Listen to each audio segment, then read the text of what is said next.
10 आदिशक्तियों में छठवां अवतार छिन्नमस्ता माता का माना गया है। छिन्नमस्ता माता को मां पार्वती का स्वरूप माना जाता है, जो कि काफी उग्र रूप में रहती हैं। छिन्नमस्ता माता के एक हाथ में स्वयं का ही कटा हुआ सिर रखा होता है। बार मां पार्वती अपनी 2 सहचरियों के साथ भ्रमण पर निकली। इस दौरान माता पार्वती के रास्ते में मंदाकिनी नदी में स्नान करने की इच्छा हुई। मां पार्वती ने अपनी सहचरियों से भी स्नान करने को कहा, परंतु दोनों ने स्नान करने से इनकार कर दिया और कहा कि उनको भूख लग रही है। इस पर माता पार्वती ने उनको कुछ देर आराम करने को कहा और स्नान करने चली गई।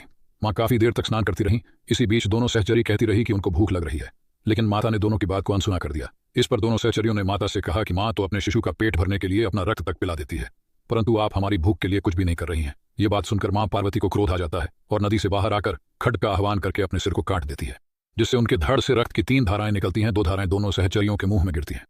तीसरी धारा मां के स्वयं के मुख में गिरती है। इससे सभी देवताओं के बीच कोहराम मच जाता है, जिसके बाद भगवान शिव कबंध का रूप धारण कर देवी के प्रचंड रूप को शांत करते हैं। तब से मां पार्वती के इस रूप को छिन्नमस्ता माता कहा जाने लगा।